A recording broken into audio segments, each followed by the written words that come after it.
16 साल की हुई तो मेरे माँ बाप गुजर गए। मैं सड़क में यूं ही भटक रही थी कि एक सेठ की नज़र मुझ पर पड़ी। वे मुझे अपने साथ घर ले आए और मुझे काम पर रख लिया। वो अकेले ही रहते थे। रात को वो हर रोज़ एक लड़के को अपने कमरे में लेकर जाते और अंदर से अजीबोगरीब आवाज़ आती थी। सुबह बच्चा गायब हो जाता था। राज जानने के लिए मैं उनके कमरे में छुप गई और डर के मारे मेरी चीख निकल गई, क्योंकि वह तो मेरा नाम शालिनी है। एक बहुत ही गरीब परिवार में मेरा जन्म हुआ, जहाँ हर रोज़ मेरे माता पिता में मारपीट होती थी। एक गंदी सी बस्ती में मेरी परवरिश हुई और 16 साल होते होते मेरे माँ बाप दोनों गुजर गए। भले ही हम बस्ती में रहते थे, पर वह मकान भी किराए का ही था। मेरे माँ बाप की मौत के बाद मकान मालिक ने मुझे घर से बाहर निकाल दिया। मैं सड़कों में यूं ही भटकने लगी, खाने के लिए कूड़ेदान में खाना ढूंढने लगी। तभी वहाँ पर एक गाड़ी आकर रुकी। गाड़ी से एक बड़े सेठ बाहर निकले। करीब 35 साल के तो होंगे। उनकी नजर मुझ पर पड़ी। मैं काफी घबरा गई। अब मैं बेसहारा हो गई थी। किसी बुरे इंसान के हाथ में पड़ गई तो मेरी घबराहट तब शुरू हुई जब सेठ मेरे पास आने लगे। उन्होंने मुझे कहा, तुम्हें भूख लगी है क्या? मुझे बहुत तेज भूख लगी थी तो मैंने हाँ में सिर हिलाई। भूख से बड़ा दुश्मन तो और कोई भी नहीं है। उन्होंने कहा, मुझे काम के लिए अपने घर में एक लड़की चाहिए, तो मेरे घर काम करोगी क्या? उनकी बात सुनकर मैं हैरत में पड़ गई। वह मुझे जानते तक नहीं है और मुझे अपने घर पर काम करने के लिए कह रहे हैं। मुझे सोच में डूबा देख उन्होंने कहा, तुम्हें घबराने की जरूरत नहीं है। मैंने सोचकर कहा, ठीक है, मैं काम करने के लिए तैयार हूँ, पर आपने तो मेरे बारे में कुछ पूछा ही नहीं। उन्होंने कहा, फिर बताओ अपने बारे में। मैंने अपने बारे में सब बता दिया, यह भी कि मेरे पास अब रहने के लिए छत भी नहीं है। न जाने मैं यह सारी बातें उन्हें क्यों बताई।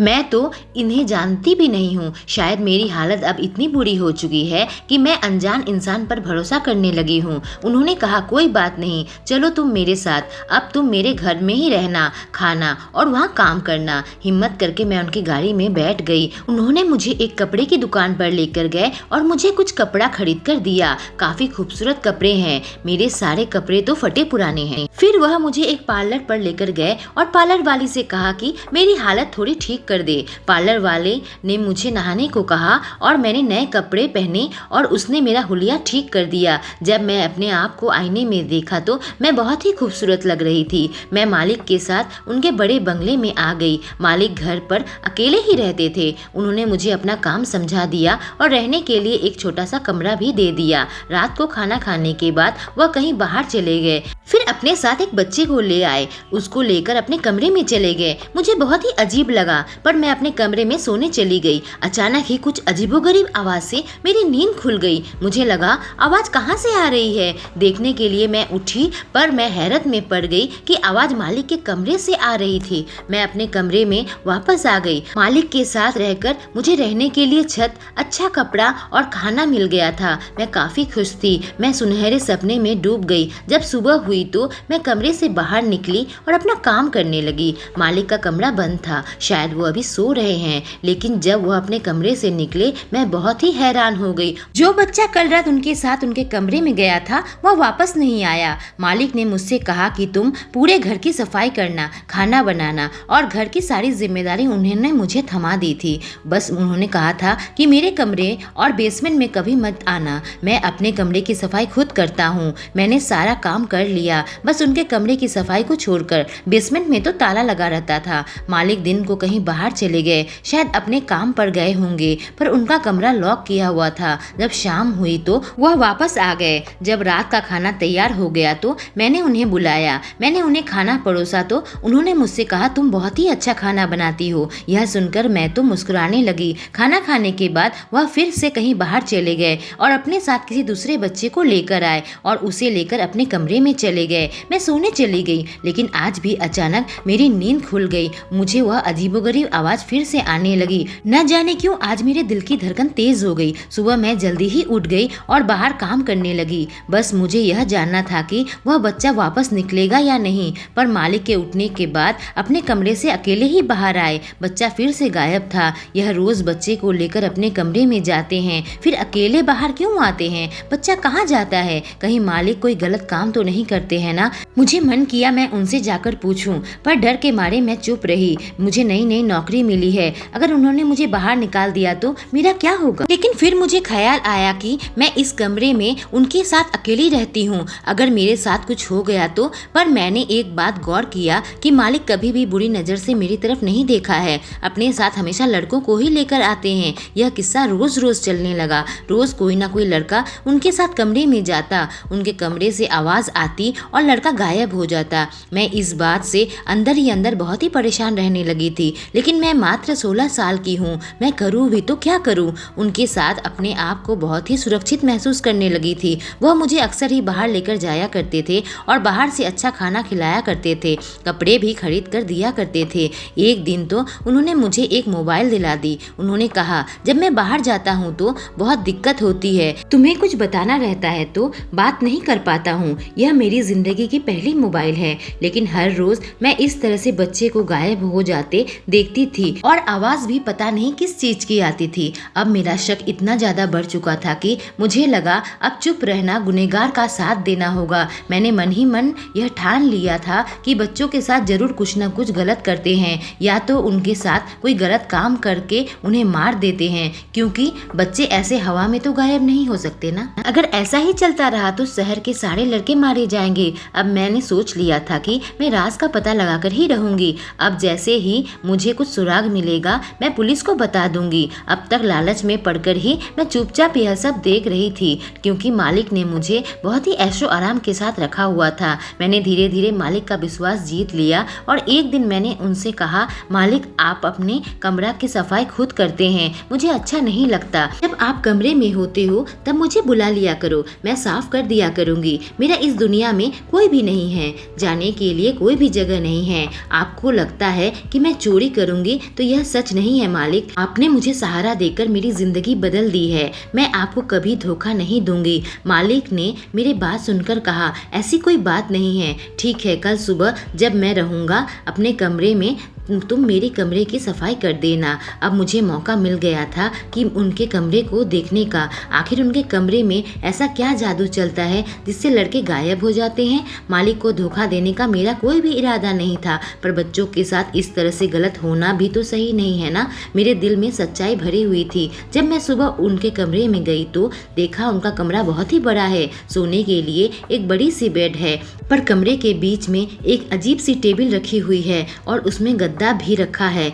ऐसा लगता है कि वहाँ किसी को सुलाया जाता होगा। मुझे तो कमरे से बाहर निकलने का एक ही दरवाजा नजर आया, साथ में एक बाथरूम। घर की सफाई अच्छे से करने के बाद बाथरूम की सफाई करने के लिए मालिक की इजाजत ली। जब मालिक ने इजाजत दी तो मैं बाथरूम में गई और वहाँ भी जाकर हैरत में पड़ गई। बहुत ही खूबसूरत बाथरूम था, पर वहाँ भी कोई दूसरा दरवाजा नहीं था। अपना काम करने के बाद मैं मालिक को देखकर मुस्कुराई और बाहर निकल आई। मालिक को मुझ पर विश्वास हो गया था। उन्हें नहीं मालूम था कि मेरे दिमाग में क्या चल रहा है। जब मैंने सोच लिया था कि किसी तरह से मालिक के कमरे में घुसकर मैं उसके राज का पता लगाऊंगी, ऐसा मौका मिलना शायद नामुमकिन ही था, क्योंकि उनके कमरे में तभी मैं अंदर जा पाती थी जब वह कमरे में रहते थे, और जब वह बच्चे को लेकर आते थे तो मुझे ही दरवाजा खोलना पड़ता था। तो पहले से छुप पाने की उम्मीद बिल्कुल भी नहीं थी। ये दिन बीतते चले गए और मुझे समझ ही नहीं आ रहा था कि मैं क्या करूं। अचानक ही एक दिन मुझे ध्यान आया कि मेरे पास तो मोबाइल है, अगर किसी तरह से मालिक के कमरे में इस मोबाइल का कैमरा ऑन कर सकूं, अंदर जो कुछ भी होगा उसकी रिकॉर्डिंग हो जाएगी। पर कहीं मालिक की नज़र अगर मेरे मोबाइल पर पड़ गई तो वह तो मेरी जान ही ले लेंगे। मुझे समझ ही नहीं आ रहा था कि जिस इंसान ने मुझे इतना सहारा दिया है उनको धोखा दूं या नहीं। हर रोज एक जीता जागता बच्चा मेरी आंखों के सामने से गायब हो जा रहा था। अगर मैं पुलिस को बताऊं तो शायद पुलिस इस बात की तहकीकात करे कि बच्चे कहाँ गायब हो रहे हैं। पुलिस मुझ गरीब लड़की की बात पर यकीन क्यों करेगा। एक दिन मैंने मालिक से कहा, मालिक क्या मैं आज रात आपके कमरे में सो सकती हूँ। मालिक को मानो मेरी बातों पर यकीन ही नहीं आ रहा था, मेरी तरफ अजीब निगाहों से देखने लगे। मैंने कहा, आज के दिन ही मेरी माँ गुजर गई थी, मेरा मन बहुत ही खराब है, मैं एकदम नीचे सो जाऊंगी, आपको कोई भी परेशानी नहीं होगी मालिक, बस आज रात मैं अकेले नहीं सोना चाहती हूँ। मेरी आंखों में आंसू थे, मुझे अपनी आंखों में आंसू लाना पड़ा ताकि मेरे मालिक को मेरी बात पर यकीन हो। उसने कमरे में जाने का या मोबाइल छुपाने का कोई भी रास्ता मुझे नहीं मिल पाया था, क्योंकि कमरा हमेशा ही लॉक रखते थे और चाबी अपने पास ही रखते थे। मालिक ने कहा, ठीक है नीचे बिस्तर लगाकर सो जाओ, पर वह काफ़ी गहरी सोच में डूब गए थे। उन्हें यकीन ही नहीं हो रहा हो उनके मुंह से यह बात निकल गई है, क्योंकि शायद वह नहीं चाहते थे कि उनके कमरे में कोई दूसरा आए। मेरे आंसू देखकर ही उन्होंने मुझे कमरे में एक रात गुजारने की इजाज़त दी थी। मैं अपने आंसू पोंछकर अपना बिस्तर मालिक के बिस्तर के साइड में लगा लिया और जैसे ही मैं लेटी तो सोने का नाटक करने लगी। मालिक शायद बाहर चले गए थे और जब वह दरवाज़ा खुलने की आवाज़ आया तो मैंने देखा एक लड़के को लेकर आए हैं। लड़के को बैठाकर मालिक मेरे पास आए तो देखा कि मैं सो रही हूँ। वह फिर से उस लड़के के पास चले गए। मालिक ने अपने लैपटॉप में कुछ चलाया और एक अजीब सी आवाज़ वहाँ से आने लगी। अब मुझे समझ आ गया था कि वह अजीब सी आवाज़ लैपटॉप से आई थी। फिर कुछ चीज़ जलाया जिससे कमरे में धुएं से भर गया। वह धुआं कमरे में फैल गया और थोड़ी ही देर में मैं बेहोश हो गई। जब मेरी आंख खुली तब सुबह हो चुकी थी। मैंने देखा मालिक बिस्तर में लेटे हुए हैं और बच्चा सही सलामत टेबल के ऊपर लेटा हुआ है। मैं भी चुपचाप लेटी हुई थी। मैं देखना चाहती थी कि आगे वह बच्चे के साथ क्या करते हैं। उन्होंने करीब 8 बजे बच्चे को उठाया और बालकनी के पास लेकर गए। बालकनी के पास एक दूसरा दरवाजा है। मुझे अब तक वह एक शीशा ही लगा था, लेकिन वह तो दरवाजा है। वहाँ से बच्चे को लेकर निकले और शायद किसी के हवाले कर दिया। शायद बच्चे के माता पिता हो। माता पिता हाथ जोड़कर उन्हें प्रणाम किया और वहाँ से चले गए। उनके जाने के बाद मैं उठने का नाटक किया। मैं मालिक के पास गई और कहा, मालिक इतनी देर तक मैं कभी भी नहीं सोई हूँ, पर पता नहीं क्यों आज मेरी नींद नहीं खुली। वह मुस्कुराए और कहा, कोई बात नहीं। न जाने क्यों बाद में बहुत खुश थी। इस बात से खुशी हो रही थी कि मालिक बच्चों को नहीं मारते हैं, उनके साथ कुछ करते हैं या फिर उसके माँ बाप के हवाले कर देते। ऐसे ही 6 महीना बीत गया और मैं धीरे धीरे मालिक का विश्वास जीतने लगी। मुझ पर पूरी तरह से विश्वास हो गया था। तो मैं एक दिन पूछ लिया कि आप इस तरह से बच्चों को अपने कमरे में ले जाते हो, क्या कोई इलाज करते हो? पर उन्होंने जो कुछ भी कहा उसे सुनकर मुझे यकीन हो गया था कि मालिक अच्छे इंसान नहीं है। वह इन बच्चों के साथ कुछ गलत काम करते हैं। अब मैंने ठान लिया था कि इस राज का पता लगाकर ही रहूंगी। मैं इसलिए चुप बैठी थी क्योंकि मुझे लगा था कि बच्चों को यह नहीं मारते हैं, पर अब इनकी बातों से मुझे यकीन हो गया था कि यह कुछ गलत काम कर रहे हैं। उन्होंने मुझसे कहा कि सकूरबस्ती इलाके में लोग जादू टोना सीखते हैं और शहर के अच्छे बच्चों पर जादू टोना कर देते हैं। मैं बस उस जादू टोना को उतार कर उन बच्चों को अच्छी जिंदगी देता हूँ, जिसके लिए माँ बाप मुझे कुछ पैसे देते हैं। मैंने यह जादू टोना उतारने की विधि सीखी हुई है। उनकी बात सुनकर मैं मुस्कुराई तो थी, पर अपने कमरे में आकर बिल्कुल ही सोच में डूब गई। मैं सकूरबस्ती में ही रहती थी और वहाँ ऐसा कुछ भी नहीं होता। वहाँ के लोग अपनी जिंदगी में ही व्यस्त हैं, अपनी गरीबी से ही परेशान हैं। लोग इधर उधर काम ढूंढकर काम करते हैं। वहाँ पर इस तरह का जादू टोना नहीं चलता है। मेरा बचपन गुजरा है वहाँ पर। ऐसा कुछ होता तो मुझे भी पता रहता, पर वह बिल्कुल ही झूठी बात है। यहाँ कुछ और ही चल रहा है। अचानक ही मुझे धुएं की याद आई, जिससे मैं बेहोश हो गई थी। अब मैंने सोच लिया था कि मैं राज का पता लगाकर रहूंगी। मालिक आजकल अपने कमरे को लॉक नहीं करते थे। मैंने सोचा एक रात मैं उनके कमरे में छुपकर सब कुछ देखूंगी, पर मुझे धुएं से बचने का उपाय सोचना होगा। मुझे याद आया